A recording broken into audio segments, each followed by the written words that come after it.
The Clutch and Wiggle experience is for mature audiences only. Listener discretion is advised. Things that offend you may include, but are not limited to, flatulation, setting flatulation on fire, defecation, urination, spelling words with urination, motorboating, masturbation, vaginal, oral, or anal sex, ATM, or foul language. Now please enjoy the Clutch and Wiggle experience.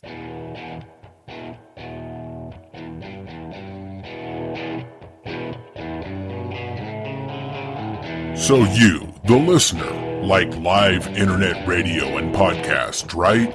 Well, what about ones broadcast atop a real air hockey table? What about ones that turn legit fecal subject matter into pure entertainment? According to PodGods Network CEO Adam Barker, this is the raunchiest show on their network. This show was once referenced as the Ron and Fez of internet radio. They'll never be number one, but they're always in the conversation. So who is this show? Well, it's the Clutch and Wiggle experience. Meet Rob, a.k.a. Clutch. Hold on to your panties. What good is a voice on radio? I want to see pictures. I mean, what? We're the raunchiest. Who can talk about shit coming out of one's anus and make it funny? Meet Craig, a.k.a. Wiggle. A cunt with great shoes is still a cunt. I barely do any work around here as it is. If I have to do any more, I'm going to need a pay increase. I bowled a 258 in a pink bunny suit drinking vodka. I'm the fucking man. Look, I'm just glad that you're wearing the high heels because when you're in the kitchen, you can reach the high shelf in the cabinets, get the things that you need. Alright, and when you're done making my dinner and cleaning up, at least I know that I don't have to do anything to assist with that. And on third mic is Lovable Ditz. I'm a ditz. What can I say? I don't know what's going to come out of my mouth next. Yeah, you got to have that hoe in there. Whether I spit, whether I swallow is a subject for another day. Boobs are awesome. I'll be honest, women's shit. Big old piles of it. You guys are easy. I could just sit here and just say pussy, pussy, pussy, pussy, pussy, pussy, pussy. Nah, that doesn't do it. You guys be happy as clams. So, have you ever experienced the Clutch and Wiggle? Well, you're about to.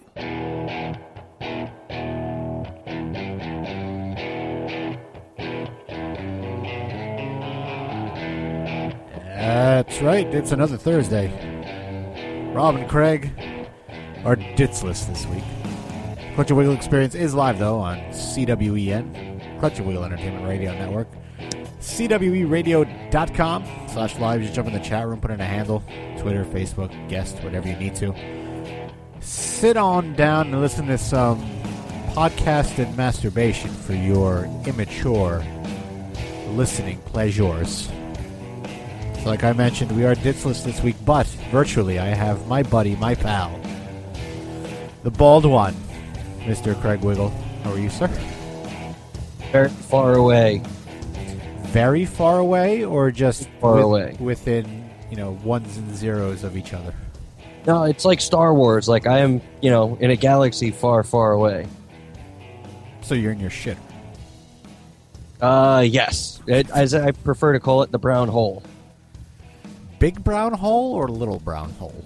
Well, it's like a black hole, only there's poop involved, so it should be properly named the brown hole. Yeah, but if your poop is... Nothing escapes it. Yeah, but if it's black, that means you gotta go to a doctor quick. You probably have cancer. But it's not black. That's why it's the brown hole. Yeah, but you said it's a black hole.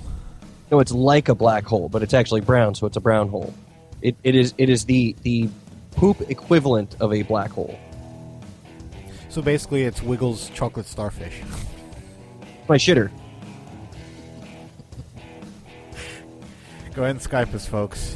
Clutch and Wiggle, or give us a call, 201-467-5413. You can tweet us if you want to, join the Facebook, do whatever you like to make yourself feel that much more important there on the old social media. Got a good lineup of stories this week. Cool. Yeah, I mean, I don't know. Do you even have the prep open? I'm going to bet no. I downloaded it. Okay. Haven't looked at it yet because I'm actually heading over to the website now. That's half the battle. Which is why I'm not very good at the battle. You're good at more on one-on-ones, right? No. No. No. So then we go from half the battle to quarter of the battle. No, I excel at mooching off of the success of others. Hence the co-hosting thing that you just decided to scoop up about 6 years ago. That's good. And I'm just riding the coattails. Yeah, of course. Take it to the cleaners one of these days. So a lot has happened in the last week since we last left you folks. Apparently, Ditz is off at some type of business meeting. Apparently, according to you, Craig, getting deep-dicked again. Yeah, I didn't realize there was a double fisting convention in town this week. Double fisting convention. Wow. Mm-hmm. She's a trooper because she takes two in the pooper. She is a trouser schnauzer. Hold on. You know what? I didn't bring anything to write with this week. Uh-huh. Oh, man. So I guess I'm going to have to use the computer. Yeah, why not? Eh. Be technologically savvy. Let me see. In your old age. Trouser schnauzer. What was the one that you said? She's a trooper because she takes two in the pooper. Trooper takes it in the pooper. No, I got to spell pooper right, not popper. Poppers. Those are what you spit in. Can you hear me typing? No, not at all. Oh, okay. I was going to say, because if you do, then you should be talking, because I can't do both. Wow, you're blonde and you don't even have hair. But we're not sure what's underneath the baldness. Wow, skin. So without Ditz, we don't necessarily care what she's been through for the past week. We care. We're just not going to know. What we can do is make up an elaborate and embarrassing story. Well, didn't we have automated Ditz last week? I believe she's actually on the line right now. Oh, is she? Let me see. I wonder what she has to say to our listening audience here on the Clutch and Wiggle Entertainment Radio Network. Let's ask. Yeah. Hey, titties. Ditz. Hey, virtual titties. What's going on? No. Digi-Ditz. Digi-Ditz. Oh yeah. What's shaking in your virtual world? B. Arthur gave me an awesome finger job. B. Arthur, you don't say. Digi-Ditz. Oh my god. I'm gonna love this character. I think we found our show title already, and it's not even 10 minutes into the show. Perfect. We always find our show title like 5 or 10 minutes in. We always forget it and end up with something different or close to it. That's right. I'm keeping tabs now. Mm-hmm.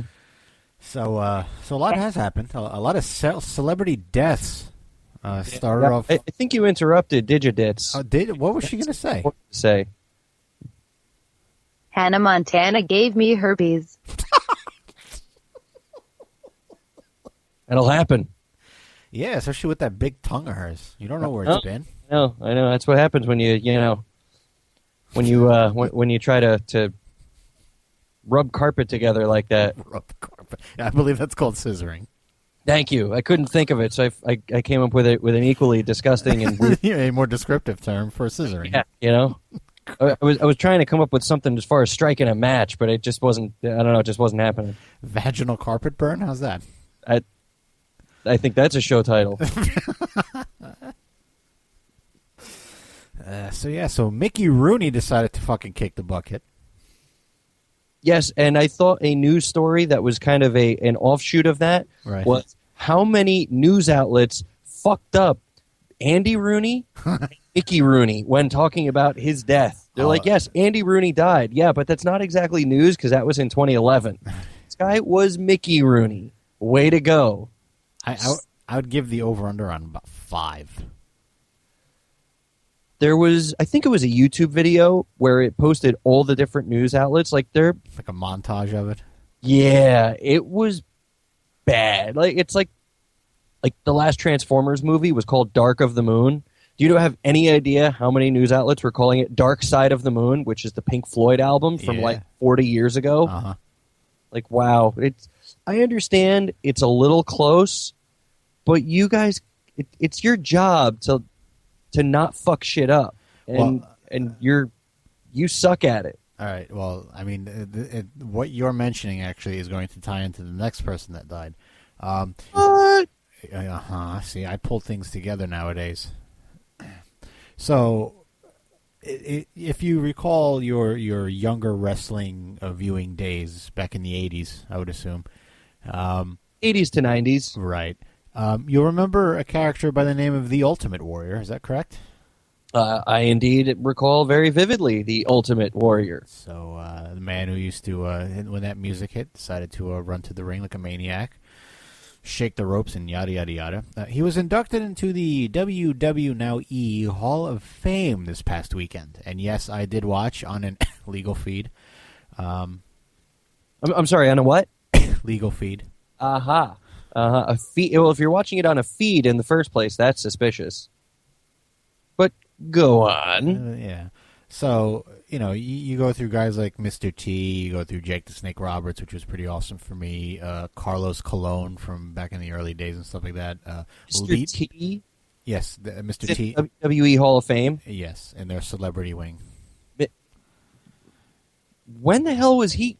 What did he have, like 5 minutes? WrestleMania 1, when he tag teamed with Hulk Hogan, and they took on Mr. Wonderful Paul Orndorff and Rowdy Roddy Piper. Yeah. And Mr. T decided to spend his 45 minutes talking about his mother. That put him and that one appearance ever. Well, they were saying because back then he was on the A-Team and yada, yada, yada and stuff like that. And if they were essentially saying if Mr. T did not do WrestleMania and get put in that main event, as big as WrestleMania got right now, it probably would not have gotten that far. So essentially, if they didn't ride Mr. T's coattails, as we mentioned that earlier, wrestling and WrestleMania would never have gained the popularity it gained today. Well, at least WrestleMania, the biggest, because I mean that's according to the WWE, that's like that's their home run pay-per-view. It's WrestleMania. It begins and ends at WrestleMania kind of stuff. Well, correct me if I'm wrong, but that was their first pay-per-view. Like that was the one once a year. Like this is the event. And it's like their version of the Super Bowl. Right. And if it wasn't for the glitz and the glamour that they brought with it and Mr. T with his celebrity status and all that kind of crap, it probably wouldn't have been as big as it is now. I don't know about putting him in the Hall of Fame. Like, I kind of get the argument. Well, they've done people like Pete Rose. They're just the stupid gimmicky shit that they put in there. And I just, his thing was boring. They inducted Lita. And that's more of for a newer generation, I would say, close to the end of the Attitude Era type stuff. Lita was that's a stretch for me too. Yeah, well, they put her in, so that's all right. And then came out the Ultimate Warrior, and everybody was on pins and needles because if you actually watched his YouTube videos and all that kind of stuff, he had a hard on for basically anally, verbally fucking the WWE, Vince McMahon, and Hulk Hogan for many, many years. And apparently they buried the hatchet and yada, yada, yada, and everybody was great friends. Was he as angry at the WWE as, say, Bret Hart, for example? Like 10 times worse. That's hard to imagine because Bret Hart's brother died because they were negligent and stupid. At least that's the theory. Right. And we will actually get to that in a minute. Carry on. So, and I mean, the Ultimate Warrior's beef with the WWE got so bad that he had to legally change his name to Warrior so that the WWE could not use his name, his likeness, or anything like that without his cooperation and make money off of it. That's how bad it was. So apparently, That's just weird, though. I know, to go through life being by the name of Warrior. I think he has two daughters that they showed at the pay-per-view. They're very young, like maybe 9 and 10, 9 and 11 kind of thing. And like their names were like Alice Warrior and like Beth Ann Warrior. It was weird. Like I heard it and I was like, no, how could you do that to your children? Well, and it also makes you wonder, like a lot of these guys, they can't let go of the character at all. And it kind of becomes a little bit sad. Like when you see the guy that's like 60 years old, if they live that long, and we'll get to that, signing autographs at like some dirty, convention hall down the beach. Yeah, kind of like that. Like you kind of feel bad for them because they just like they can't let it go. But at the same time, it's not like they were in like the real working world to grow themselves into a real career. Right. Well, they went into show business. Yeah. That's what you can really call it. Just kind of just use them and spit them out. Right. So he went on with his speech and yada yada yada, and just as I'm looking at it, and I hadn't seen somebody sweat so much. Maybe he was nervous. I don't know, but everybody, huh? Ric Flair sweats a lot. Okay. So you look, and I think he probably drinks as much as he sweats. But for the Ultimate Warrior, he was doing his speech, and a couple of times during the thing, he referenced, the fact that everybody was tuning in because they wanted to hear what the Ultimate Warrior was going to say and who he was going to shit on, and he did. He's turned his life more into a motivational speaker. Good for him. So you got that, and let me tell you, with regards to the speeches themselves, I listened to all of Jake the Snake Roberts' speech, and for those who don't know, who aren't really wrestling fans or whatnot, his life has gone to utter shit since he left wrestling. He retired and he started abusing drugs, alcohol, everything. I mean, he's gotten himself better. Alcohol and women. And let me tell you, listening to his speech, he came within a hair of probably committing suicide is what I got from it.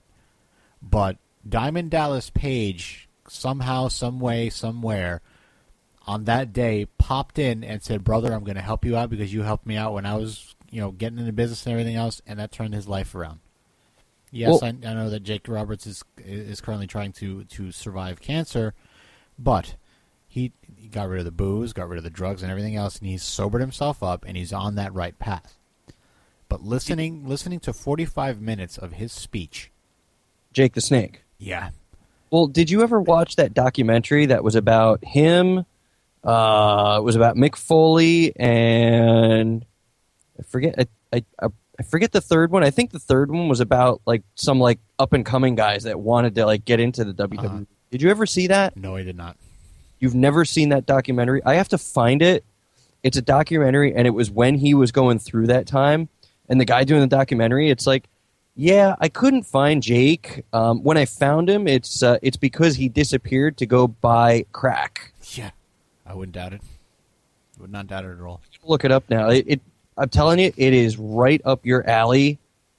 What the? I'll have to look it up. I want to say it's the Wrestling with Shadows, but I think that's the Bret Hart one. That could be. That's all right. I'll look it up after the show or whatever. But just listening to the Warrior speech, he made it more into one of those things where he kind of put it all out on the table and saying that, he was pissed off that the WWE put out a DVD about him and kind of casted him in a very shitty light, and he was sad and pissed about that. But he's gotten over it, and he made his amends with it. Also, that what people hear and everything else about him, there's a preconceived notion, and he kept to his guns and said that it was not him. Fine and dandy. I was actually waiting so bad for him to just shit on Hogan because I knew he hated him so much, but he didn't. Jake the Snake hated Hogan? No, Warrior. Really? They didn't like each other? Oh, no. Not at all. Hey, did it have anything to do with the fact that Hogan pretty much totally sold out everything and let the WWE pretty much have their way with him, and he would just gain complete stardom from it? I think if you pretty much go on YouTube and look up Ultimate Warrior Hulk Hogan and you just listen to the rants he had, it was just out of his mind nuts. Am I warm? Yeah, you're in that. You're in the ballpark. Okay, all right. So he made reference actually at some point, walking out on stage, looking around, everybody cheering, and goes, "Well, there's a bunch of people here in the first row, probably on the edge of their seats, trying to figure out what the Ultimate Warrior is going to say." And who was sitting in the front row was like Triple H, Stephanie McMahon, Hulk Hogan, Hogan's wife, Hogan's daughter. They're all just like sitting there, and I'm like, oh, here we go.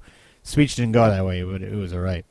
So it's pretty much everyone that represents the company. Yeah. And he's just ready to just drop and just take a big steamy one right on the whole front row. Yeah, but he didn't. And what he did, what his speech was, he rounded it out into basically saying that, you know what, who makes you are the fans, and in order for you to be made, you need to make the fans understand and want and all this other kind of stuff. It was good motivational speaker stuff. So he took the classy, he Yes. chose the classy road. Yeah, he was a little dickish, but then that's him. But then he did take the classy road. So you fast forward. So that whole weekend, the Saturday was the Hall of Fame thing. The WrestleMania was that Sunday. So he came out for his little cameo at WrestleMania when they introduced everybody who got inducted into the Hall of Fame. He then shows up at Raw. Okay? And let me see if I can bring up that speech, because I can actually play it, because it's not that I'm stalling. It's like I'm trying to remember to, I want to make sure that you communicate it properly. Yeah, and trying to get past the emotions of the end game here, because I don't know. It was rough. It is rough. All right, so let's see here. It's about 3 minutes and 28 seconds. So let's see where this kind of. You gonna play it? Yeah, I'm gonna play it right now. Okay. Speak to me, warrior! Yeah, he went into character. Did he have makeup on? No, but he put on a little mask that made him look like it. And in the actual video, he's actually wearing a coat that they made for him that has the Ultimate Warrior with the rope thing on it. So it looked pretty cool. I'll find it myself now. As I thought about what I was going to say this evening, it's been hard for me to find the words. And I'll pause it right here, and I'll just mention what he's doing now is he's actually pulling out an Ultimate Warrior mask, like a plastic mask or whatever, and he's going to put it on. But it just keep in mind. Yeah, pause it. Sorry, or that was mute me. Yeah. I So did. if you get to about 44 seconds or so, you'll see where I paused it. So he's pulling out a mask, but if you're actually listening to what he's saying, okay, just literally listen to what he's saying, or listen to how he's saying it, okay, and just listen.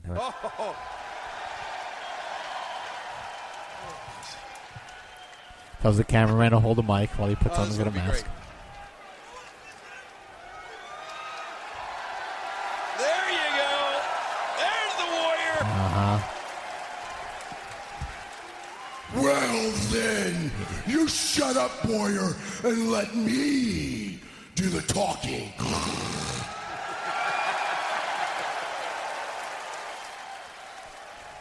No WWE talent becomes a legend on their own. Every man's heart one day beats its final beat. His lungs breathe their final breath. And if what that man did in his life makes the blood pulse through the body of others, it makes them bleed deeper in something than larger than life, then his essence, his spirit, will be immortalized by the storytellers, by the loyalty, by the memory of those who honor him and make the running the man did live forever. You are the legend makers of Ultimate Warrior. All right, so as I fade that out, you heard what he said, right? Yeah. Yeah. Pretty clear. I thought someone else was talking at one point. Was there someone else in the ring, or did he just kind of like show up and do a monologue? No, he just showed up and did a monologue. All right, like old WCW style. Yeah. Yeah. So you heard what he said, right? Yep. You know what happened about 24 hours later? Well, yeah, but why don't you tell me anyway? The Ultimate Warrior died of an apparent heart attack. Let that sink in just a little bit. Well, what did I tell you, too, when you texted me and told me what had happened? And the first words out of my mouth were, the first text I sent back to you was he either had a heart attack or he killed himself. All right? And you know what? And I don't mean to be rude by saying he killed himself, because you know what? There are a lot of former wrestling stars that have committed suicide. Oh, yeah. But I don't know. Maybe it's just me. I found that to be a little bit eerie. Creepy. You could say it. It's creepy as hell, because it's like he's giving his own eulogy. Yeah. And he goes and dies 24 hours later. That's why I'm not so sure it was a heart attack yet, No, what they were saying was that he was walking down a hallway in a hotel room in Arizona with his wife. Yeah. They said he started clutching his chest and he just felt like a sack of potatoes. All right. Well, then there you go. That's still crazy. But if you actually listened when he was out of character, so to speak, you listen to the huffing and the puffing and you see the sweatiness of him. I mean, if you still have the video up, you can just look through it or rewind it a little bit. I just kind of I looked through it without playing it. And if you want to, you can just put in there Ultimate Warrior Hall of Fame speech 2014 and just skip through it and look at the still shots or whatever. You'll see how much he's sweating. You think the sweating was some kind of a precursor that something was really wrong with him? Yeah, because one thing that it didn't show in that YouTube clip that I was playing was that when he came to the ring, he did it. What the Ultimate Warrior did. He grabbed the top rope and he started shaking it and everything. He did the most weakest rope shake I have ever seen. Like, I can understand, like, if somebody who's like 80 years old goes, like, Ultimate Warrior at 80 goes out there and tries to do it. What he did, I would say, yeah, as an 80-year-old. No, he was like, it was like a geriatric shake. It's like, yeah. Why'd you bother? And he was only in his 50s. 54, if I remember correctly. 54. Right, but you've probably read the same things I've read. How many professional wrestlers are dead before 50? The fact that he made it to 54 is almost amazing. It's like a regular person making it to 104. Right. I mean, tons of these guys have these massive heart attacks in their mid-40s. Yeah. And I think you and I know the reasons why. A lot of them used, especially back in those days, were using steroids. They were popping pain pills they were freaking Tic Tacs. They were doing everything to maintain, the level of activity that they needed to keep their jobs. And I genuinely think they all loved their jobs, and that's why they did it. Yeah. But when you burn the candle at both ends, you're going to burn it out twice as fast, I'm sorry to say. So it was a little awkward of a Monday or a Tuesday to kind of wake up to hearing, yeah, you're or Wednesday, whenever the hell it came up. Tuesday. I thought it was Tuesday. Actually, I thought it happened Monday, but obviously it was on Monday Night Raw, and he didn't die right on. So it happened on Tuesday. So you find out Wednesday morning. You wake up and you're looking at the news, looking at Twitter feeds and Facebook. It's like, oh, Ultimate Warrior died. I'm like, yeah, okay, whatever. You look at TMZ. No, he dead. Jeez. So on the coattails, so to speak, of that, Nancy Grace. Oh, she's a freaking she's a waste of life. Decides to lump in with the Ultimate Warrior's death because she essentially, I believe, is referencing the fact that he probably died of steroids. Is also lumping in Owen Hart's death to steroids. Huh? She's an idiot, first of all. And I think that she's just a disgusting human being. And do you recall how Owen Hart passed? He fell from the rafters in an arena and snapped his neck on a turnbuckle when he landed. If I may not have it as graphically correct, but I believe that was the story that was told. Right. So obviously falling from the rafters while you're hooked up to a harness and a rope and everything has to do with dying of steroids. No, I believe the problem was he was not hooked into his harness. Okay, but still. I think. I don't know that for sure. But I think But in how any it was. event, you I don't know, not elevate, but you glide down from the rafters and you break your neck and you kill yourself because of some accident and all that kind of stuff. But you don't kill yourself. I mean, it's not like he dove off there to kill himself. I mean, it was a freak accident, and it was very, very unfortunate. He died. But this douche cunt had to bring in the whole fact that he died of steroids just to probably get a razz or to get her like 15 milliseconds of fame back again. You know, fuck you, Nancy Grace.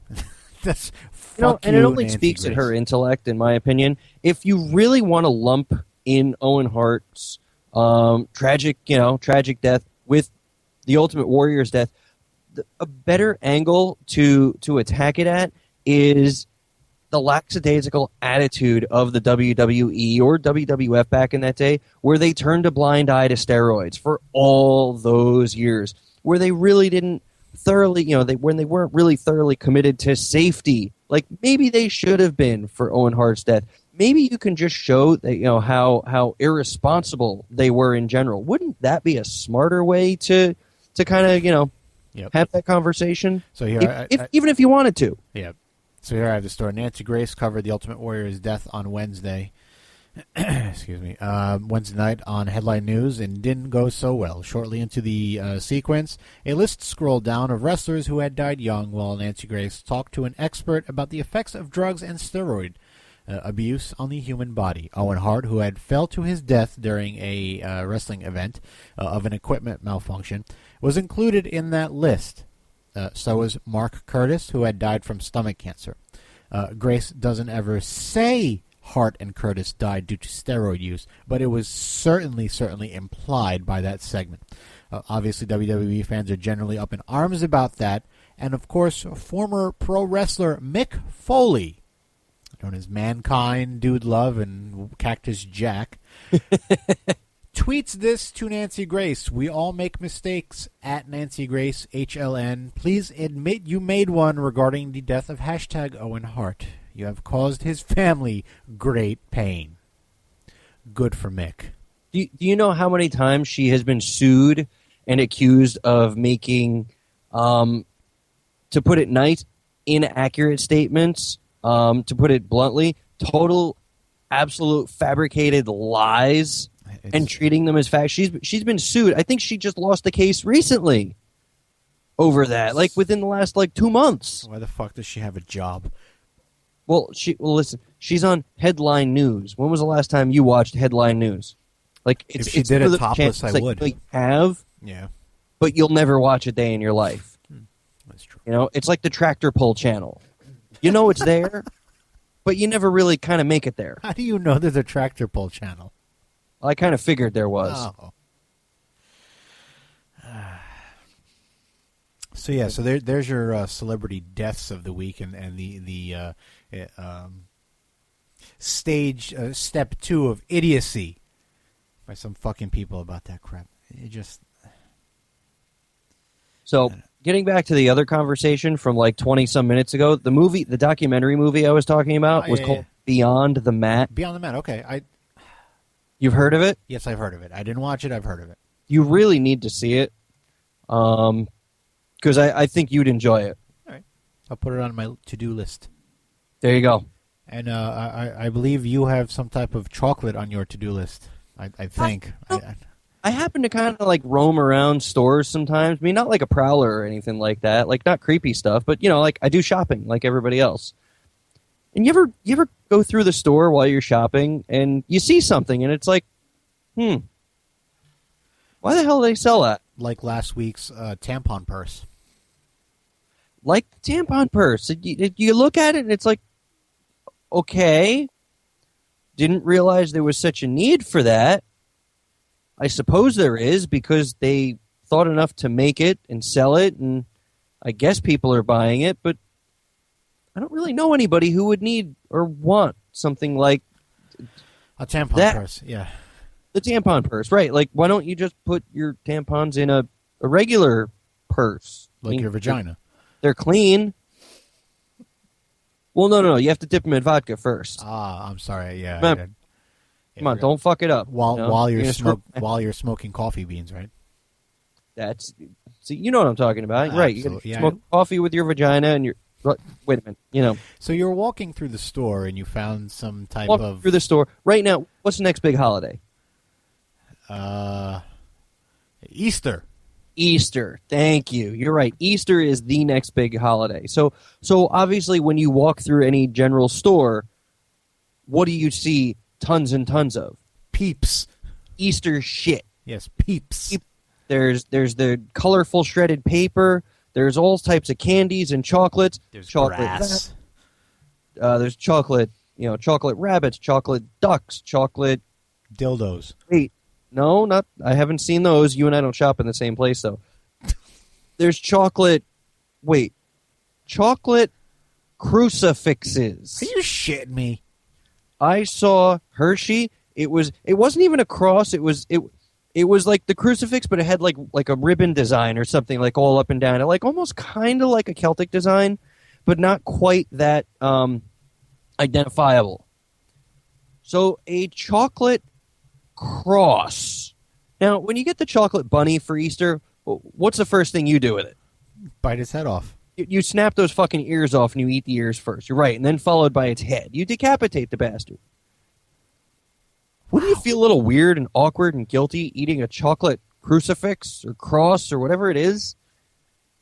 Isn't that a little morbid? Is it me, or is that getting to the point where it's like, all right, look, I'm decapitating a chocolate rabbit. I understand that's morbid, but a chocolate cross, like now you're kind of crossing the threshold between fun commercialized holiday and now it's a religious thing. Yeah. So I mean listen, me being the person who takes it too far, right? I text you and I tell you what I see, and I say, hey, why not? If you're going to have a chocolate crucifix, why not make it a true chocolate crucifixion? Why don't you just throw the chocolate Jesus on there with the little nails and the thorny hat? Hey, they make candles that replicate, all the religious characters, so why can't they just do it with chocolate too? It's probably a little bit cheaper. I know, right? Like, I mean, you go ahead and you get it from Poss or you get it from Hershey or whatever, and it's good to go. A couple bucks, and you have yourself a holiday chocolate. If you're going to start walking down that road, go the whole way down. I mean, don't half-ass it. To me, they half-assed it, and I don't really support it either way. It's just, I think it's creepy the way it is. I mean, you might as well just make it totally creepy at this point. You do have a point. You really do. I mean, why? That is really what I'm trying to say here is, why are you doing that? And I thought it was funny because there was a fully stocked shelf of these things, which tells me one of two things. Either they cleared off the shelves so damn fast that they just restocked them, or everybody was looking at these things with the same eerie notion that I was. I'd say probably a little bit from column A and a little bit from column 2. Definitely. Boy, you're just playing it right down the middle. Yes, both sides of the fence, if you will. Oh. Well, I'm not really going to agree with you, but I'm not going to argue either. Yeah, okay, yeah, that's great. It's true. Listen, I'm going down the chocolate aisle and I'm seeing Kit Kats and Snickers bars and the plastic eggs and then the grass and the Peeps, and then I was like, oh look, a chocolate crucifix. I'm going to look at that chocolate crucifix. I'm going to whip out my phone, take a picture, put it on Instagram. But I'm going to be like, what the fuck is wrong with these people? Like, do you have to say a little prayer like after you snap Jesus' head off? Yeah, hopefully you don't die because of it. Well, that's a good point. I don't know. Like, it's one of those things where it's like, I get that you are falling over yourself, trying so hard to capitalize on all of the money people just piss away during this holiday. And they do. They piss away their money like it's their job. Right. So let's offer as much stuff. Hey, let's try to offer chocolate to the Jesus freaks. Hey, we'll make a chocolate crucifix. They'll love it. Hey, listen, if they can make like a chocolate like cronut, I'm in, and hopefully put it in that cupcake ATM. I'll be golden. I have never had, as far as I know, I have never had a cronut. I'm not even sure I'd know what one looked like if it was in front of me. Isn't it like a croissant and a donut or something? Yeah, they're okay. They're not. Yeah, Well, you know what? I hope I'm not jumping ahead because I didn't read any of the show prep. Well, hopefully after this weekend, right, we will have another review on some mystery food. Speaking of trying out some different foods, should we do a little teaser? Yeah, we can do that. Yeah? All right, I guess you're setting my breakfast plans for Saturday, so that's fine. We talked about this, or do you not recall? No, I do. You do. Okay. Yeah, I think just like we tried out the really shitty, disgusting sandwich from Dunkin' Donuts, which was the breakfast sandwich on the glazed donut. Yes. We're going to go down another road this weekend and try out another mystery breakfast. I don't think I want to say where just yet, unless you want to. I don't care. We'll wait till next week. We'll give a thorough review of the yummy breakfast goodness. Yep. So let's get your thoughts here on the news actually broke today around lunchtime or so. If you've noticed the late night talk shows, the old Johnny Carsons, the old Jay Leno, David Letterman, they all seem to be stepping down and retiring. Right. The latest to throw in his hat of retirement is Letterman. He actually said on his show that sometime in the near future, probably not past 2015, David Letterman is going to be stepping down as the host of The Late Show. So obviously, when you step down from a big, talk show late at night, you need somebody to replace them. With the Tonight Show, they replaced Jay Leno with Jimmy Fallon of Saturday Night Live. Eh? What are your opinions on good old Fallon? You know what? I still have an issue, or I shouldn't say an issue, but I still have a problem because I typically confuse Jimmy Fallon and Chris Kattan. Ew, why? Because they're both just terrible to me. No, Kattan is worse. I don't know. I've just never really liked either one of them. I have no reason to like or dislike them. I just never really found either of them very funny at all. They don't wet your whistle properly. I hear Jimmy Fallon. He just seems like he's kind of immature. I don't know. Okay. I can understand that, but I don't care. Okay. So with Fallon replacing that, there were talks of who was going to replace Letterman. There were talks from what the hell was her name? What was that stupid broad? I forget. Chelsea Handler. Yep. Oh, Chelsea Handler. Yeah. I don't really know much about her either. I hear she likes to cause trouble, though. And some other people too. But they came down to a decision today, which to me was ridiculously fast. Like, in my opinion, I have two theories. One, I think either one, they've been waiting for this to happen and have had the person lined up for a long time. True. Or they looked at Letterman and said, you know what? Because now the Late Show with Jimmy Fallon is kicking your ass, I think we've had enough of you. We need to move on. And I think it's the latter. I think because when Leno retired the first time and Conan O'Brien wasn't getting it done, Leno came back. Now Jimmy Fallon's in there, and it's, okay, Letterman, you're still losing. You know what that tells us? You're the problem. Bye-bye. Oh, it's because you get that older generation that isn't staying up later, that's dying off and all that kind of stuff. And our generation would watch it, but it's that next generation or next generation and a half that they say, David Letterman, what? He's old. What does he have to say? What does he know about my iPad and my hipster jeans? And you know what? There is some truth to that. So you want to look younger, you want to do that. So the Late Show is replacing David Letterman with Steve Colbert of the Colbert Report over on Comedy Central.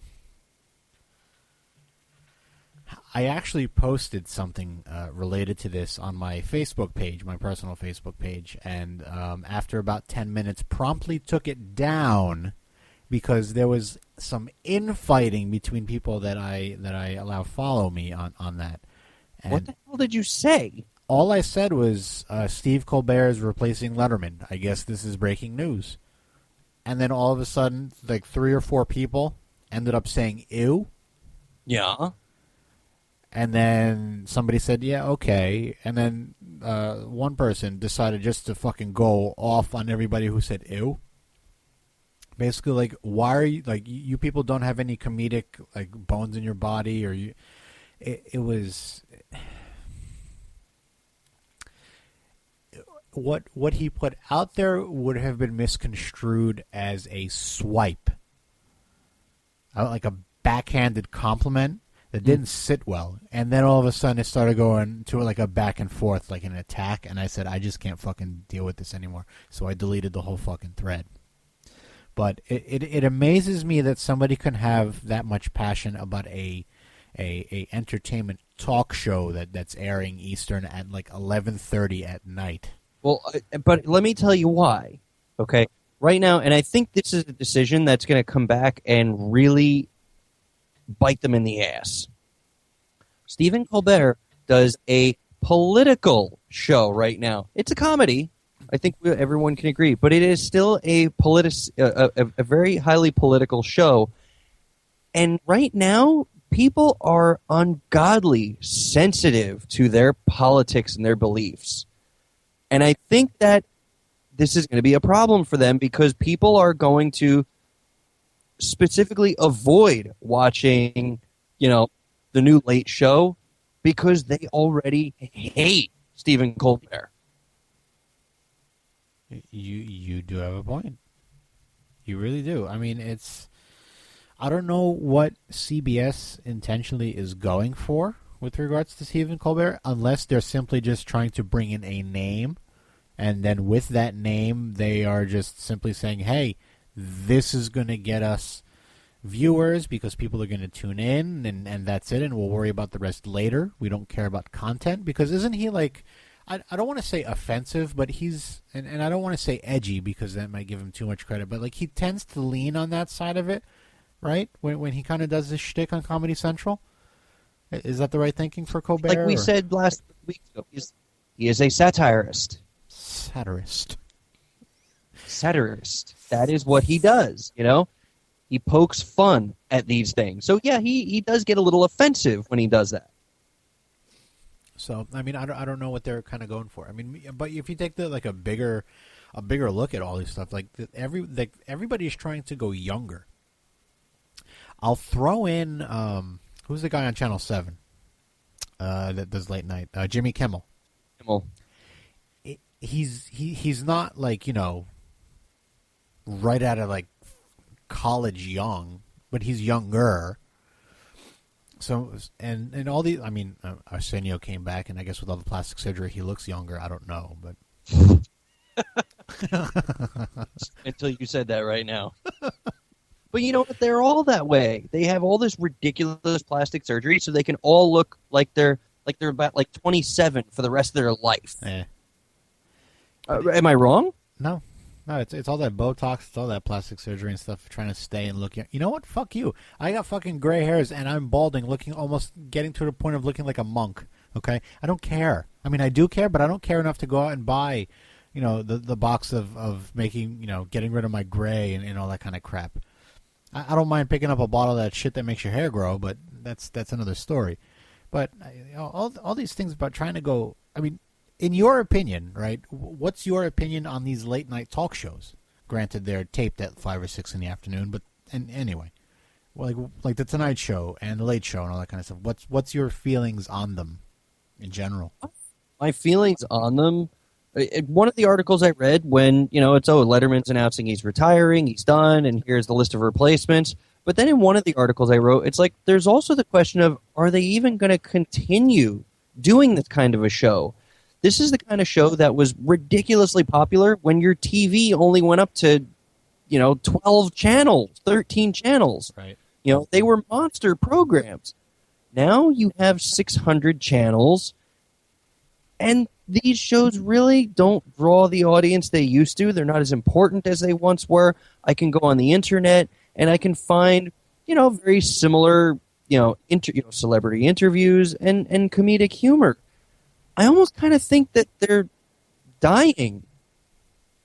Yeah, that breed of talk show is kind of going by the wayside, because I think even with Fallon on the Tonight Show, one, it's being done in New York. Two, he's bringing what he brought to the table with the Late Show. He's doing that on the Tonight Show now, and it's I don't mind it because it's a little bit different. I mean, granted, I'd love to hear those stupid headlines about Dick hides from Hyman, and seeing like wedding ads of Bend and Over got married this weekend, all that kind of shit. The stupid cheesy humor. I'll miss that, but he's trying to bring his own shtick into it, and I mean, listen, I cherish my sleep, so by the time these fucking shows come on, I'm already snoring. So I don't know if my opinion matters considering that, but yeah, I don't know. I really think that a lot of these shows, these late shows, these talk shows, how long are they? Are they an hour? About that. Yeah. I think for an hour. You could probably get away with half of that, really. I mean, do you really need to sit through an hour of it? Is it really funny on a regular basis? Do you really enjoy those celebrity interviews? I don't know. I just... You know what it is? It's a male version of The View late night. Well, and it's funny that you mentioned that because they were discussing bringing in a female a talk show host, instead of Stephen Colbert replacing Letterman. And I actually thought that wasn't a bad idea for two reasons. One, it is something a little different because it is such a male-dominated program or type of show. Right. And also if you get someone who's, not, if you can get the sex appeal, if you can get someone who's good to look at, and also can hold her own, I think that could be kind of a different approach that might get you good ratings. Like one of the names that was put out there was Tina Fey, and I'm like, she's a good enough comedian where I think she can hold her own. I think she can be serious enough to do interviews, and I think that she could have the sex appeal draw. She would bring she would bring on Amy Poehler way too much for my tastes. But maybe not for other people's tastes. I know, and I get what you're mentioning too. And you mentioned sex appeal. Listen, if I was unemployed and I was watching stuff on TV at home during the day, I would totally watch The View just to look at Jenny McCarthy's tits. All right, but they don't care why you watch. All they care about is that you're watching. Right. And you know what? Maybe Amy Poehler could be the new Paul Schaefer. Okay. I get you. Yeah, it could be. Whatever. Yeah. And the two of them just play off each other, and it's really funny, just like David Letterman and Paul Schaefer do, only it's now funny. And you gain 1 million more viewers just because they sit there with the TV muted and their pants around their ankles. Yeah, I'm totally going to go for that as long as they're jiggling their boobs the whole time. The whole hour. No, don't even do commercials. And that that they're not going to be wearing 3-piece suits. It's going to be low cut. It's going to be mesh. It's going to be stuff that's pushing it, but obviously not over the edge. That's what they're going to do. And again, I think it would have been a good angle, and it could have worked. You know what doesn't work? No. And this ends up being under our Stupid of the Week. I really couldn't find another story that was worse and more dumber than this. More dumber? More dumber. I want more dumber. A Pakistani judicial official have charged a 9-month-old boy with attempted murder. 9 months old? Attempted murder. What a fuck-up. He couldn't even get it right? The boy's relatives, who are also charged, have moved the child into hiding. The family is accused of taking part in a violent protest back in February. Gas company workers were stoned after disconnecting the households that failed to pay their bills, according to the New York Times. But the baby's fingerprints were taken as he... What? This story from fucking Fox News is a piece of shit. Taking part in violent protest. Yeah, wait. I'm going to stop you. Gas company workers were stoned after disconnecting households that failed to pay their bills. Baby Musa's fingerprints were taken as he drank a bottle of milk in court last week. The case and troubled Pakistani judicial system have been ridiculed around the world for being dysfunctional. Musa remains free on bail until the next hearing is scheduled, according to the Times. Yeah, that story made absolutely no fucking sense. Because it's from a country that makes no fucking sense. Yeah, so you're going ahead and charging a 9-month-old in connection with his parents of attempted murder. But what they're really doing, though, is they're charging the 9-month-old because what they're really doing there is charging the parents, okay? And they're trying to scare the shit out of the parents into being a nice, obedient little, peasant right. in their crazy dictatorship country. That's all it's about. They're not really charging a 9-year-old. They're scaring the fuck out of the parents. There's a reason Osama bin Laden was sitting in Pakistan for years. Okay, before we said, fuck you, Pakistan, we're going in there and blowing his fucking head off. Are you sure that's how they said it? Probably not. Oh, how do you think they would have said it? I don't think they said anything. I think they just went and blew his fucking head off. Oh, I thought you were going to go with the Pakistani guy. They let the action speak for itself. So, they were harboring him for years. The government, we give that government billions of dollars a year in aid, and all the people in charge just take that money and stick it in their pockets. Okay. Why we continue to give them money, I'll never know. And that's for a different time. I do know, but it's complicated. So I found some information on this. A 9-month-old bald as he was fingerprinted and booked on attempted murder charge after his family members were allegedly throwing bricks at police who were trying to collect an unpaid gas bill. Yeah. So apparently if you don't pay your bills outside of the country and you throw shit at him, you're going to be charged with attempted murder. Yeah. Why are police collecting money for gas bills, okay? Listen, I don't live there. But that should tell you, it's something that right there is very telling in how corrupt the country is. But it just, I read that article and I said, I know there's a legit reason behind this. Nope. They are batshit fucking crazy out there. That's some. I don't know what that is. Say that again. What? Say it again. I don't know. What did you just say? I didn't say anything. I think I stepped over you, but that's. I don't know. I didn't say anything important, but I haven't even set up the music yet, so I hope you weren't planning on going to break. Yeah, I was kind of looking forward to going to that, so you might want to get up on that, pal. Nope. I gotta unfuck my shit up. I only got 2 commercials playing, by the way. I don't know why. You don't need to tell us. I do need to tell you, so you know when to start playing shit. I just sit here and diddle myself during the show when we do this kind of shit. It's all right.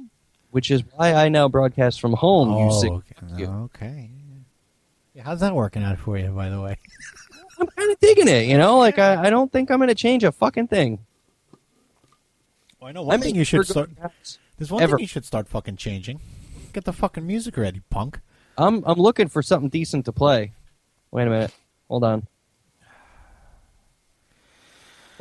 Yeah, I'm holding.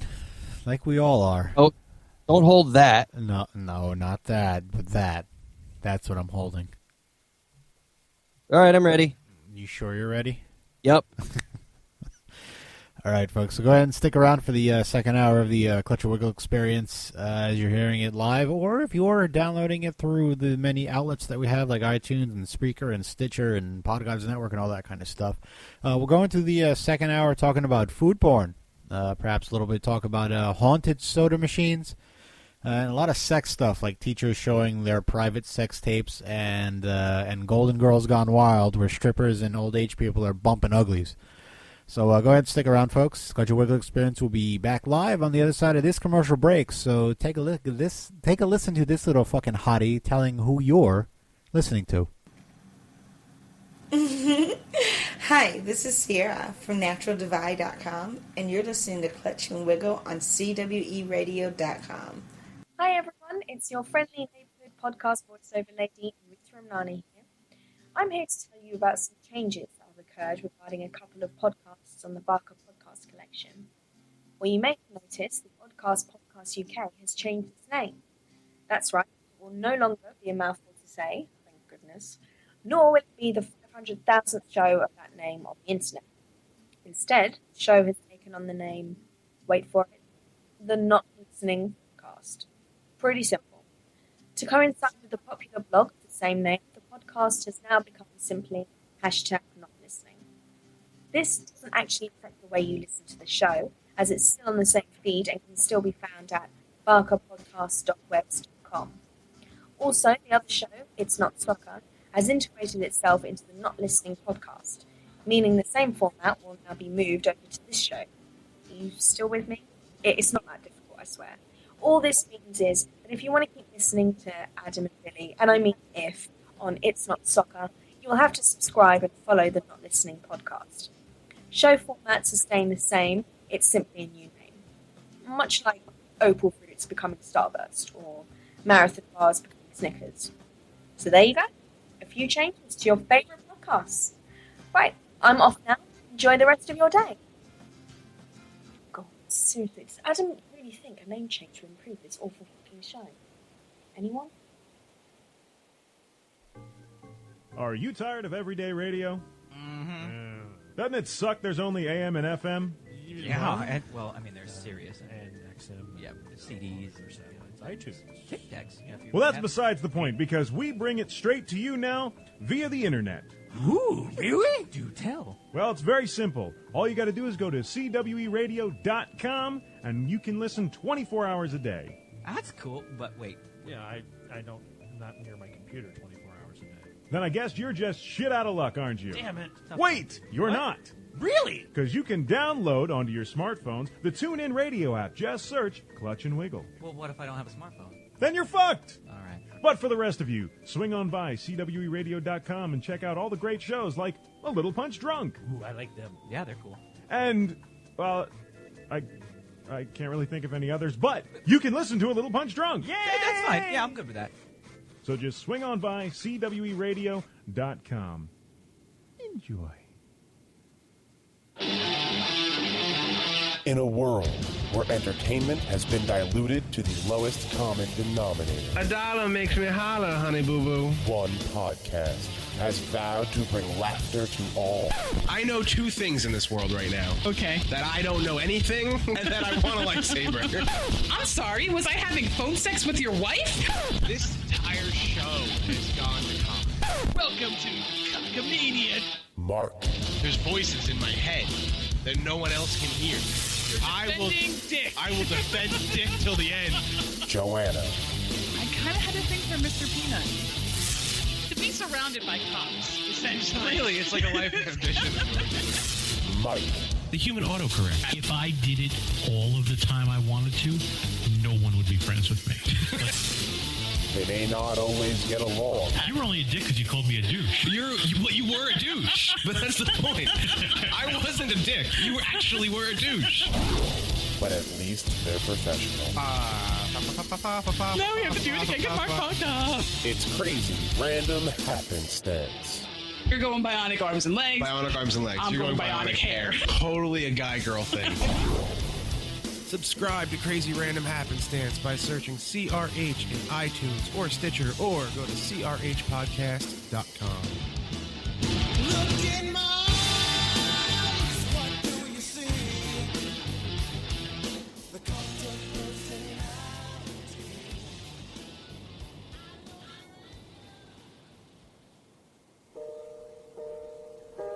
Do you feel that your internet radio station has been lying to you? Do you feel like you've been touched by your local internet radio station? Sexually? Possibly inappropriately? Do you feel that the site that is streaming your favorite internet radio programs is being run by a redheaded stepchild who can't conference in 2 Skype calls at one time? If you've answered yes to any of these questions, you should call the law offices of Rinkelstein, Beach, and Kvant at 900-555-2868. That's 900-555-CUNT. Or visit our orifice located across from the Crooked Hanger Daycare Center and next to the local NAMBLA office. If something smells fishy in your life, we here at Rinkelstein, Beach, and Kvant want to dig our noses into it.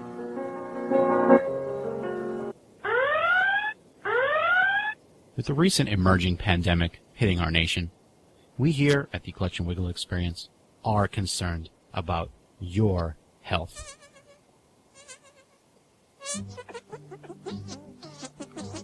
To ensure this crisis does not reach global proportions, we'd like to ask our neighbors in Mexico to please refrain from having sexual relations with your pigs. Don't be a fool. Stay away from pig stool. Together, we can stop the spread of the hog HIV.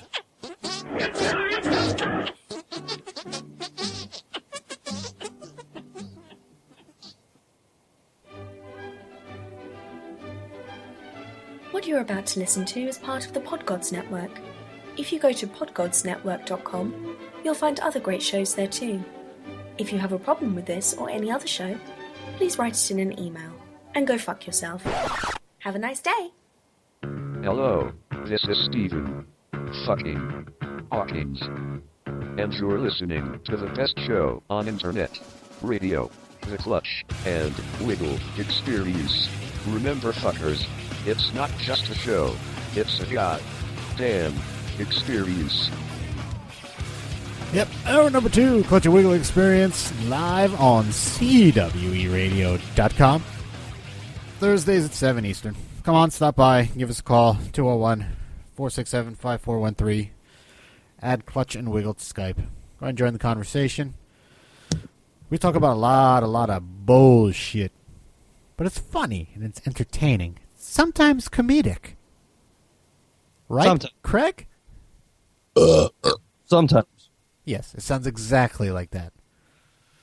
The Clutch and Wiggle Experience, minus the dits this week, although we always podcast mental masturbation for your immature adult pleasures. You are forgetting something. What? We do have Digi-Ditz. Digi-Ditz? Yes. What the fuck does that cum rag have to say now? Well, it's funny you should ask. Digi-Ditz likes the deep dicking. Likes the deep dicking. Unfortunately, she's fading in and out. She must be getting deep dick and getting pulled away and closer to the mic. I don't really understand what that's all about. I don't know either. Maybe somebody's trying to down illegal porn at your house. Who knows? No, it's all legal. It's all legal. All right. Well, let's go ahead and talk about this haunted vending machine that apparently is creeping everybody out. In the Pacific Northwest, a home to some of the world's most enduring mysteries, Sasquatch, D.B. Cooper, and the bottomless pit of supernatural powers, all call Washington home. But one of the weirdest unsolved enigmas, I like the word enigma. It's a good word. I like enigma. Is that of Seattle's haunted vending machine. It is a strange case that has been mystifying curious locals for the past 15 years, and no one has even come close to cracking it. The antiquated machine sits alone on a sidewalk, wrapped in dense and faded graffiti, and you wouldn't be faulted for thinking it didn't actually work. But upon closer inspection, it's clear to see that the machine is plugged in. Its yellowing backlights still flickering, and what makes this machine so mysterious doesn't lie in its appearance, but in its stock. For 75 cents, the machine randomly conjures up a rainbow of bizarre flavors, many of which don't even exist anymore, but even stranger than the mystery flavors is where they come from. In almost 2 decades, no one has ever seen someone stock the machine. In fact, no one even knows who it belongs to, just that it never seems to run out.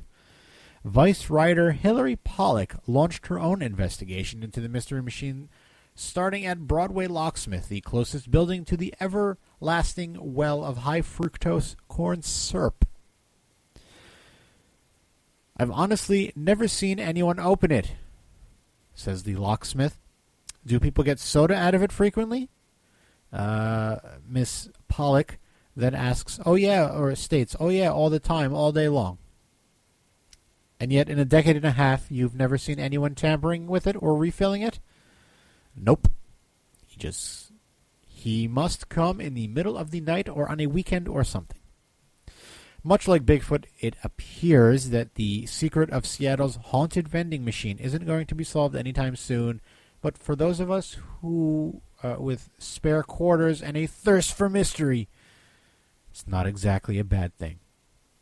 Mr. Craig Wiggle, I turn it over to you and to tell us what you think of said haunted soda pop machine. I'm a little disappointed. Dare I ask why? Because when I heard of a haunted soda machine, I thought it was going to be murderous, and all it does is dispense soda. It's like any other normal soda machine. Here, you know what I'm going to do with you, my friend? I think you should take a step back, hang up, call back, take a deep breath, and we'll see if that fixes something.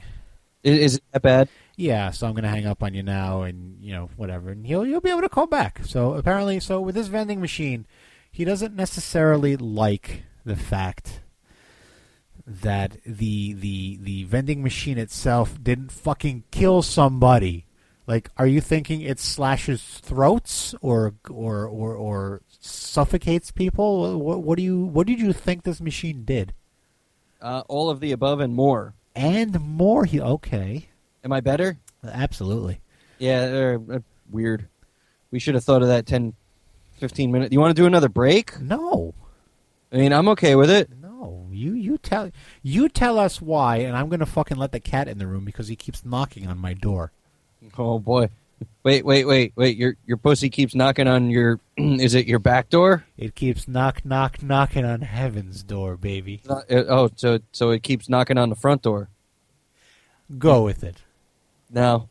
No, you know what? Anytime you hear about some kind of haunting, like, I always find it, like, I want it to be like the movie hauntings, where, like, some sick, twisted shit happens, and people are floating in the middle of the room over a coffee table. The walls are bleeding, knives are stabbing each other, and, like, crazy, freaked out shit that, like, when I walk out of the movie, I'm like, holy fuck, I'm, like, afraid to go to sleep tonight.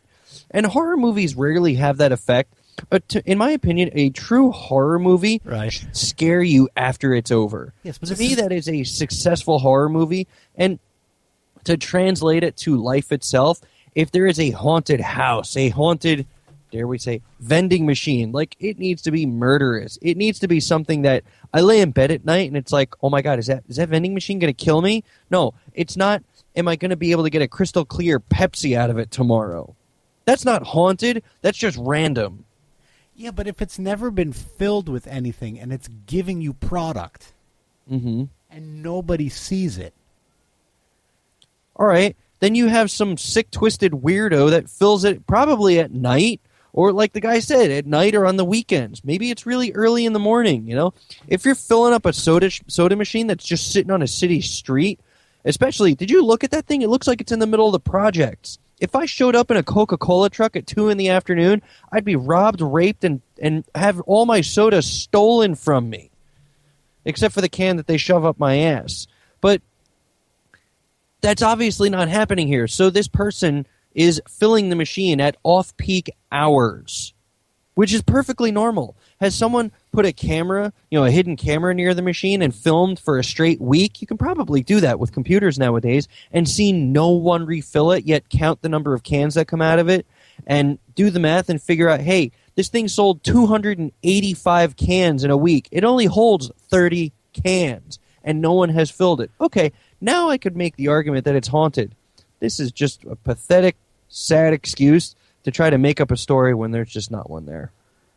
Yeah, I do agree with you that they can go ahead and you can go ahead and put a camera up there to take a quick look at it and things like that. But I don't know. The thing of a haunt. I mean, I don't know. I'm into all that haunted-y kind of stuff and yada yada yada. But I don't know. See, I think this is where you and I are hold a different viewpoint. A lot of that creepy, haunted, TV show stuff, you seem to buy into it. I'm just a huge skeptic. I think all they care about is, hey, he sat in front of his TV for a half hour and watched our show. It's true. It's fake as fuck, but we're not going to tell him that. That's just how I feel. That's all they care about is you watching their show. I don't think they care at all about putting an honest product out there. It's true. Sorry. No, that's okay. All right, I'm not sorry. All right. So we'll move on to this story. It's not necessarily ghosts, although maybe how this ended could have been construed as a ghost. Teacher accidentally shows personal sex tape to Arkansas middle school students.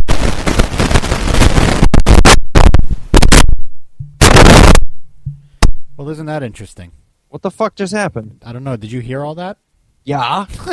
There's a shit ton of static, and I hear you going, ah! Yeah, well, there's a pussy on the table. Oh, is that what happened? Yeah, you decided to go ahead and touch the cables, you fucking dumb piece of shit. Wow. Yeah. Way to go, Cujo. Yeah. That explains all the static from all the cat hair. And you just like, ah! Yeah, that was a little loud, don't you think? Yes, teacher accidentally shows personal sex tape to Arkansas middle schools. Students. Middle school students. This does not happen. This doesn't... Well, apparently, yes, this it did. This does not happen. Yes, it does. Apparently, it did. So, you see, this right here is exactly where technology just comes back to totally bite you right in the hoo-ha. In the hoo-ha, huh? Well, apparently, maybe that's what he showed. Middle school students in Little Rock, Arkansas got an unexpected sex education lesson when their teacher accidentally showed a sex tape she made with her fiancé. Hot. The teacher, whose name is not being released, inadvertently showed the erotica at Forest Heights Middle School this past Wednesday. She later admitted to making the video and said that it somehow got stuck in her lesson plans. Well, obviously, I can't imagine anybody in their right mind saying, oh, let me show this to my students tomorrow. They'll love that. Yeah. If you had some kind of video like that, wouldn't you think to bury it? Bury it somewhere where it's even difficult for you to get it, to make damn certain it does not find its way somewhere like this? Like this, correct. I don't know. The young man who saw the video is all hot and bothered by the incident. The father, actually, of the son. He's pissed because he didn't get to see it. Yeah, exactly. Wouldn't you? My son says she was performing sex acts. My heart goes out to not only my son, but the other kids in the classroom. I'm sorry, when did you become Bill Cosby? When I bought the condoms. I want something done. My concern is with my son being in that type of environment. School leaders insist they are not taking this issue lightly. They say that they are trying to find out how it happened and are working to find the appropriate disciplinary action, according to Fox 16 News.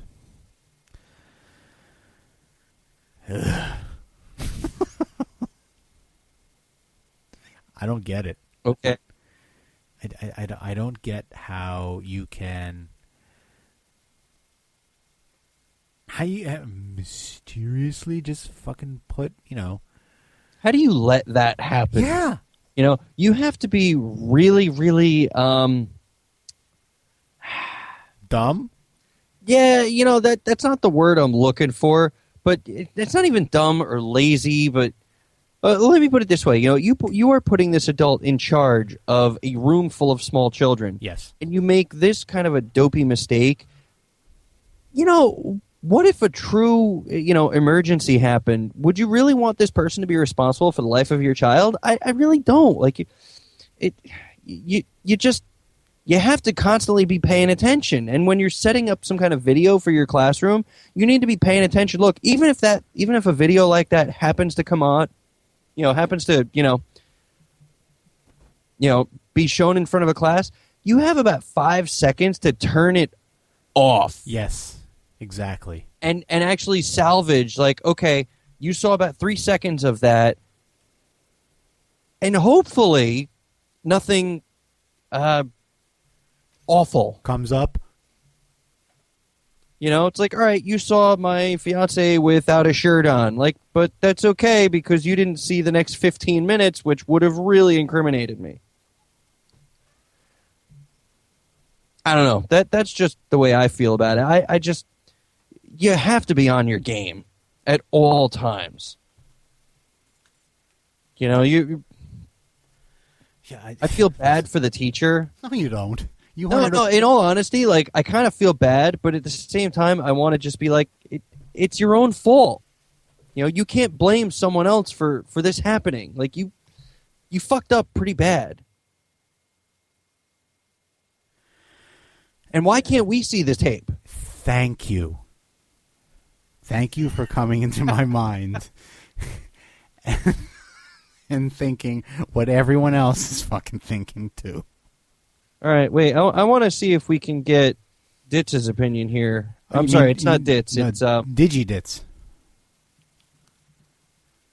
Hold on. What does old Digi-Ditz have to say about this type of scenario? What do you say, Digi-Ditz? I want to see the teacher boom boom tape. I want to see the teacher boom boom tape too. I think that Digi-Ditz wants to get some boom boom action in her deep dick duty hole. That's what I think she needs. Whether she needs it or to say it or whatever. Whatever's going to be more comedic. Hold on. She's thinking. Is she? You can see her from there? That's amazing. Hold on. I can see the smoke coming from her head. God. She sure thinks a lot. Did he spell annihilated? Just put in rammed excessively. Oh, yeah, that's what I meant. Okay. All right, yeah, all right. She finally got her thought. Okay, yeah, the wood stopped burning. What is she... Make a boom boom tape where my hoo-ha gets annihilated. You heard it here. Oh, Digi-Ditz, Digi-Ditz. Wherefore art thou, Digi-Ditz? Well, maybe she also has some, I don't know, maybe some thoughts on this story, too. An ex-porn star has been dropped from a lawsuit against Match.com. Oh, boy. Popular ex-porn star is being dropped as the face of the multi-billion-dollar Manhattan as the face of a multi-billion-dollar Manhattan lawsuit against Match.com, making her the second hottie since January to be removed from the top billing in this case. Melissa Midwest, quote-unquote, Harrington, once among the top 10 in most search names on the internet, and we'll let you folks just Google Melissa Midwest because I want to see some nudies. So we're going to take a break from this story and see if we can find some pictures of this broad. Does Digi-Ditz have anything yet or no? Mm-hmm. Yep. Oh, she does? Yep. What does she have to say? Match.com slung hot spooge in my face and decimated my reputation. What? Hold on. Let's try that again. Okay. That sounded weird. Yeah, it did. I heard splooge and I couldn't stop laughing. Oh, is it splooge? It's put spooge. All right, hold on. All right, let me change it to splooge. Maybe that'll fix her. She's had a few drinks tonight, so she talks a little funny. Has she now? Yeah. All right, here she goes again. Oh, okay. Digi-Ditz. Match.com slung hot splooge in my face and decimated my reputation and vagina. Well, I'm glad her face wasn't as defamed as her reputation. Oh my God. So this Melissa Midwest recently demanded that she be removed from the class action trademark infringement suit filed in November in Manhattan Federal Court. The suit accuses the internet dating giant and affiliated sites of posting tens of thousands of fake dating profiles featuring unsanctioned photos of pretty people to attract paying members. I'm sorry, AOL did this back in the day when you tried to get vagina and boob pictures. Did they really? You must not have hung in the right chat rooms. Hang out in chat rooms, really. It just kind of wasn't my thing. Lawyer Evan Spencer had quietly amended the complaint in January to replace the original lead plaintiff, part-time Florida model Yulivia Avalos, with Harrington, a 31-year-old former porn princess from Omaha, Nebraska. Of course, they always have to plug the hometown that they're from, so their parents and everyone else can say, "Oh, she did porn? I didn't know." It's Omaha. Omaha, Nebraska. Omaha. Omaha. Digi-Ditz is Omaha. Omaha. Me? Spencer told the Post Sunday that he booted Avalos after receiving complaints that she and her boyfriend had previously sold sexy pictures of herself to the very same Nigeria-based internet scammers whom she claimed in the suit exploited her. Really? Yeah, because those Nigerians are so trustworthy. Who'd have guessed that they would have just totally backdoored you? Yes. In the way that you don't get paid for. New Jersey comedian Davin Rosenblatt, who reports about internet scams on a weekly internet radio show called Davin's Den here on the Clutch and Wiggle Entertainment Radio Network. What? Provided him with many of the Avalos tips based on his research. Spencer also said that Avalos wanted out anyway because of the media attention. Court papers filed Thursday said Harrington, quote-unquote, demanded that she be withdrawn as a plaintiff because she never agreed to be part of the suit. Spencer said he plans to move forward without Harrington and with a watered-down version of the suit, different from the $4.5 billion class action lawsuit that made headlines worldwide. He said that it would include fewer allegations against Match and seek unspecified money damages only on behalf of Harrington's ex-husband, who owned the rights to her sexy photos and his company. Oh, really? He blamed the Harrington fiasco on miscommunication. Melissa hasn't been in the porn business for 5 years and decided she just didn't want the attention, said Spencer, who is slated to discuss his proposed new version of the suit on Monday. Yeah, I love how it's a watered-down suit. In other words, my case really sucks now, but I'm going to move forward with it because I might just make the money back that I've spent on this. Exactly. And, of course, a Match spokesperson declined to comment, but said that the suit is filled with outlandish conspiracy theories and clumsy fabrications in lieu of factual or legal basis. Of course. But they declined to comment. Yes. Nice. I'm not going to comment, but let me make a statement. Yes. Really? You people have jobs? Yeah. Oh, I will say this, though. I think there's a lot of crazy shit going on both sides of this, because it wouldn't surprise me if Match.com or any of these crazy dating sites totally inflate their advertisements with good-looking people. Because obviously it's going to attract people to their site, and oh wow, there's a lot of good-looking people on that site. Let me log on. Let me start a profile there. So I'm sure that, or I shouldn't say I'm sure it's happening, but it wouldn't surprise me at all if that's happening.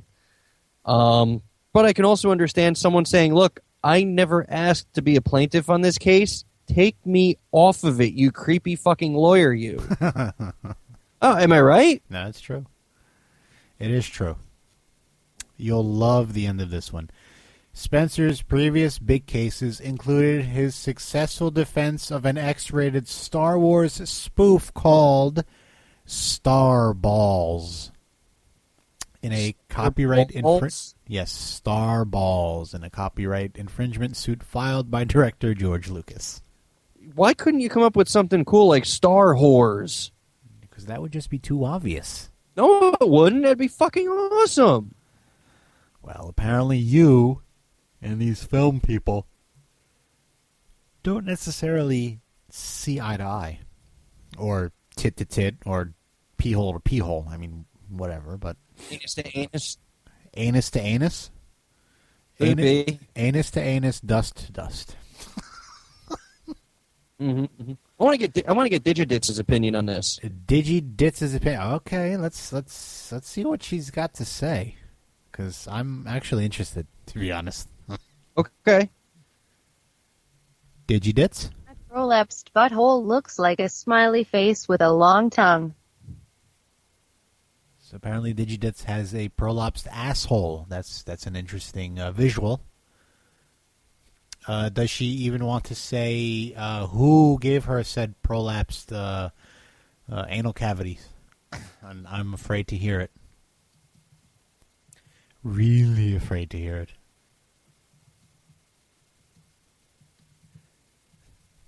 Is she gearing up? Nope, she's ready. Oh, Digi-Ditz, what say ye? I'm a working girl and I work all night long. Okay, but it doesn't tell us who fucked you in the asshole to give you a prolapsed asshole. Perhaps your puppeteer wasn't listening. No. She was, like I said. Like I said or she said? Which one is it? She's thinking. She's thinking? Dozens of cocks. Dozens of cocks.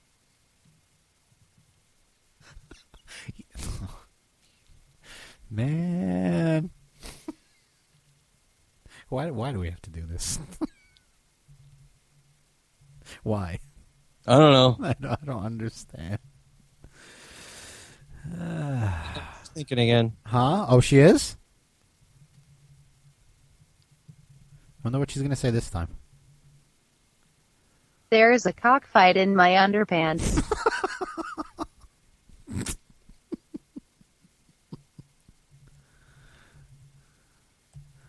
I win. No, not really. A big vagina cockfight in my... What? We can both play at this game. I think we both have Digi-Ditz. Oh boy, this could be bad. Man.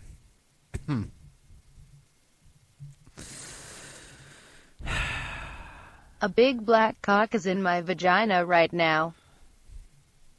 My butthole is so big I can poop a beach ball. Your turn. I like cock guys. Cock eyes? No. Wait, hold on. Sometimes it just does.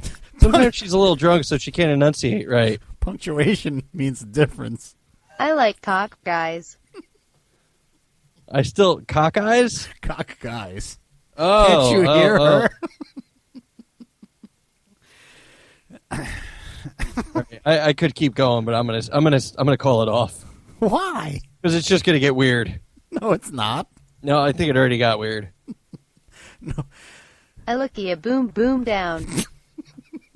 I love doing the boom boom comments.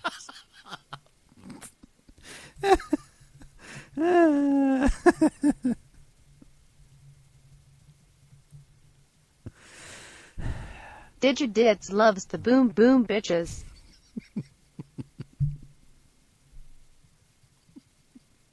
This isn't going to end.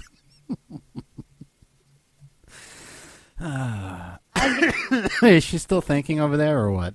No. No? All right. I give my pumpkin a blumpkin.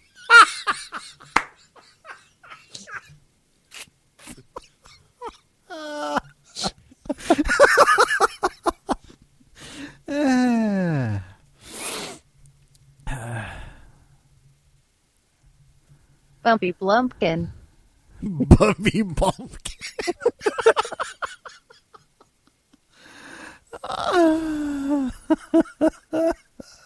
Digi-Ditz's blumpkin for the win, bitches.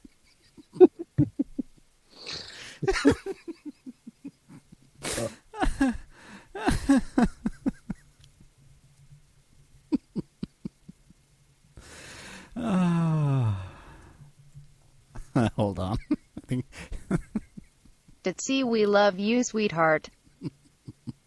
I'm sticking for a deep dickin'.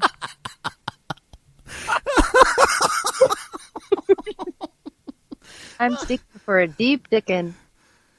And we're sorry.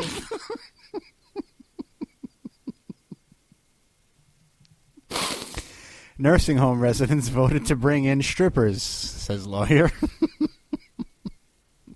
They weren't helpless victims. They were golden girls gone wild. The elderly residents of a Long Island... Whore. What? But Digi-Ditz is a big whore. Digi-Ditz, not the real Ditz. Oh,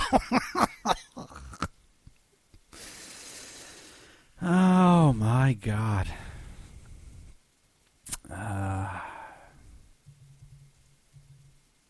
Do you want to do the story, or... Yeah, Golden Girls Gone Wild. Oh, God, no, I don't want to do this story. Oh, God, no. Let's talk about the haunted machine again. Digi-Ditz is a mick whore, guys. Oh, God damn it. She's a mick whore. She's Irish? Did you say a mega whore? No, mick whore. Oh, mick whore. Were you supposed to say big? Mike. Oh. Irish, yes, fuckface. Now we're just going to have conversations with ourselves.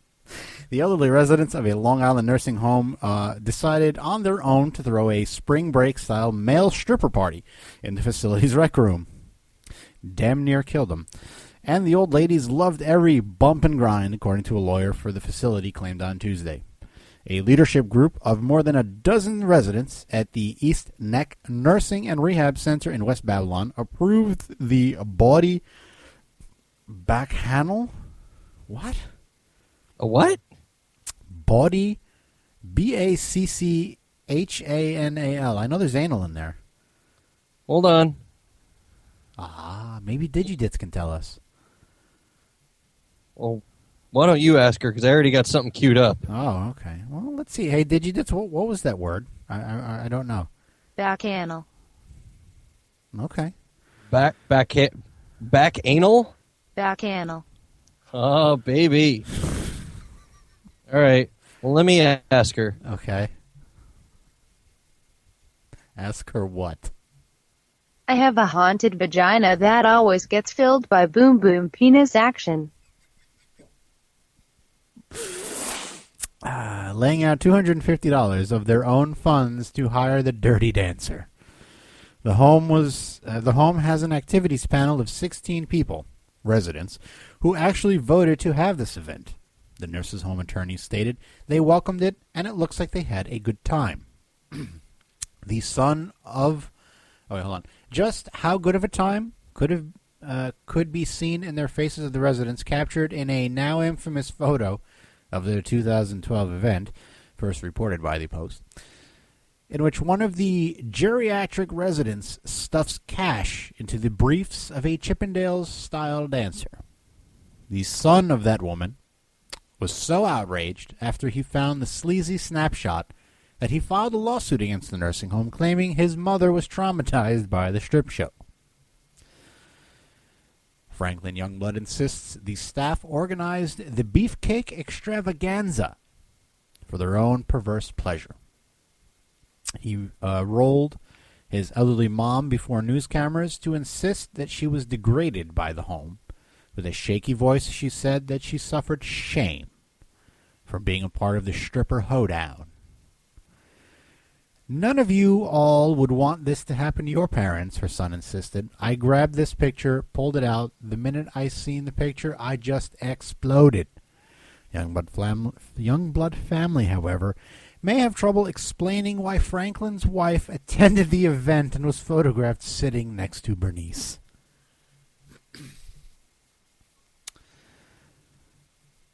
So what? Dude. Like, your mom stuffed $1 in a stripper's underpants. It's your mom. She's obviously seen naked people before. She's obviously had sex. Otherwise, guess what? You wouldn't be here to be angry the way you are. Big fucking deal, you know? It's no different than bringing your dad with you on your, for your bachelor party.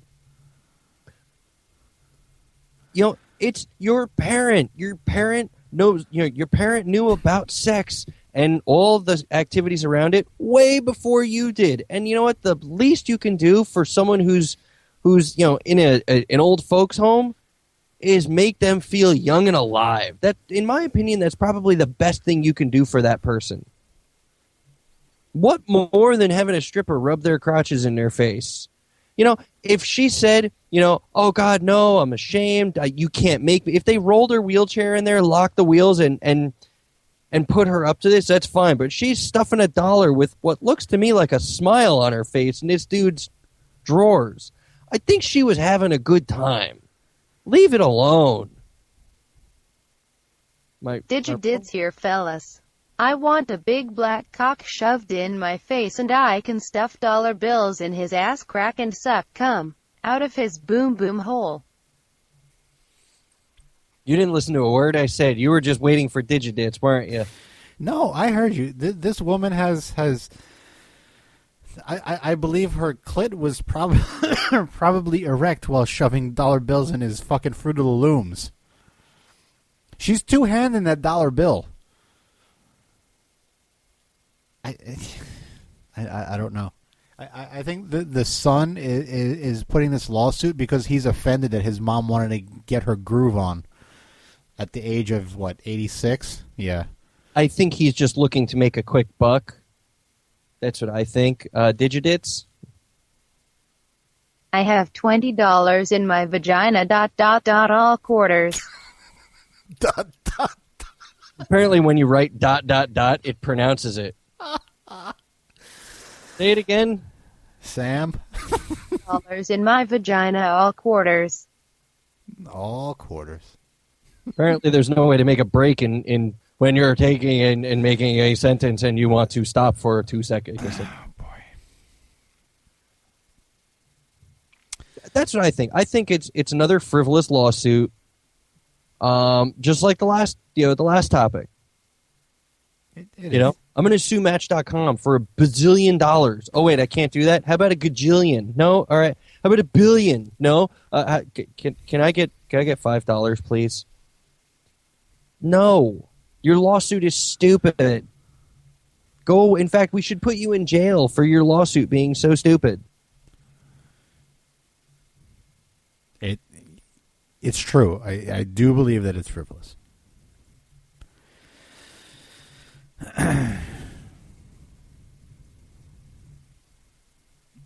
Very frivolous.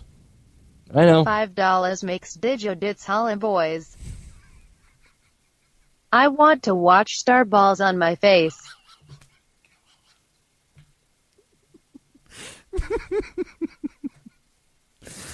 Oh my God.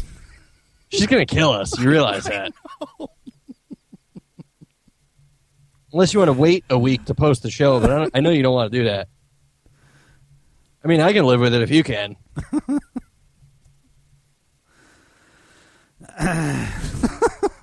Wait, hold on.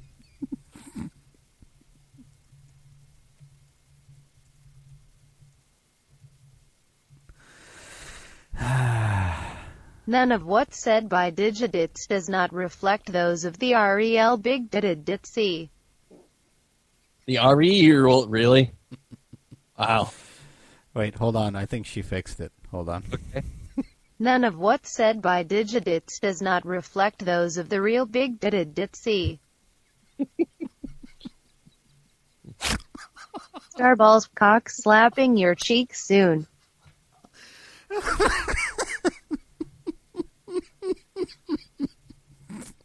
We are having way too much fun with this. I know. There's something wrong with us. You realize that. Yeah, but you know what? It's everything that's right. I suppose. Oh. What?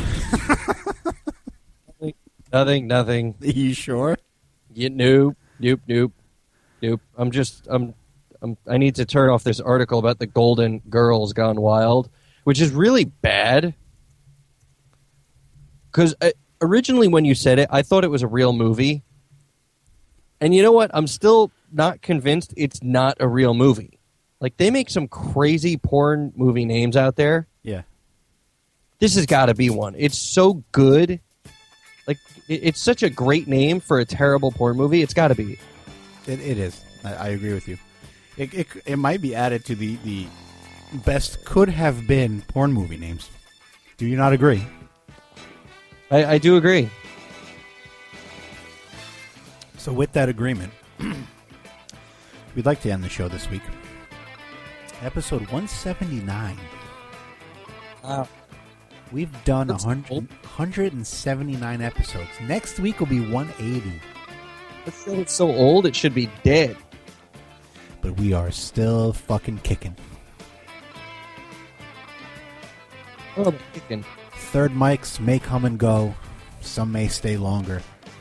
But Rob and Craig will always be here with the immature humor. Thank you for being a friend. Travel down the road and sucking cock again. That's not the lyrics. No. Maybe. Actually, never really listened to them all. So what'd you learn this week? Ditz is a trouser schnauzer. I'm sorry, Digi-Ditz. Digi-Ditz, yes. Digi-Ditz, yeah.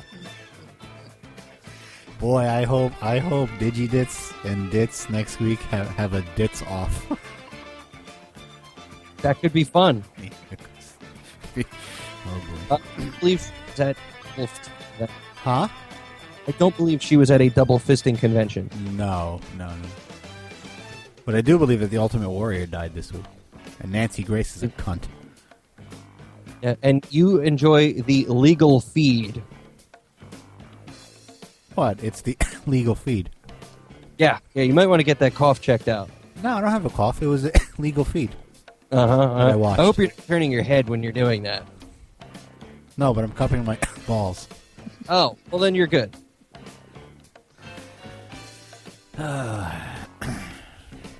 Don't murder people in Pakistan, especially if you're 9 months old. Yeah, you murderous fuck. Murderous fuck. Somebody needs to find me a copy of Star Whores. Star Whores. Yeah, you know what? You can watch that and then go on the Screams and Moans podcast with our new friend Megan. The Screams and Moans podcast. She does a B-movie review and then talks about sex for the other part of her show. I love it. I'm a fan already. There you go. Haunted soda machines are not up Craig Wiggle's alley. It's not a movie called Golden Digi-Ditz Gone Wild. Digi-Ditz Gone Wild. Golden.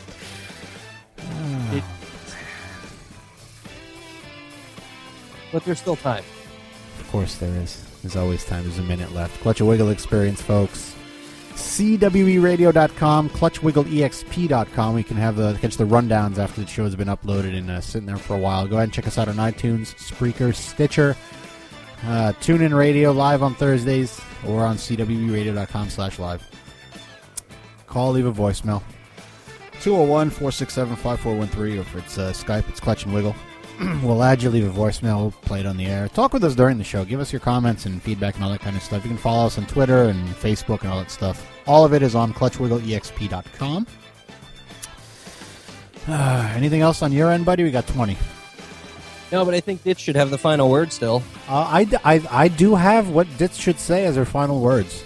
Oh, you do too? Yeah. All right, you go ahead with yours. Okay, well, when it's all over, said and done, yeah, she'll say hers, and then you'll say yours. Hey guys, let's end the show because I need my boom boom deep dicked by Craig Wiggle and Rob Clutch. Love ya, miss ya, G night guys. My vagina is tired but my butthole is just perking up.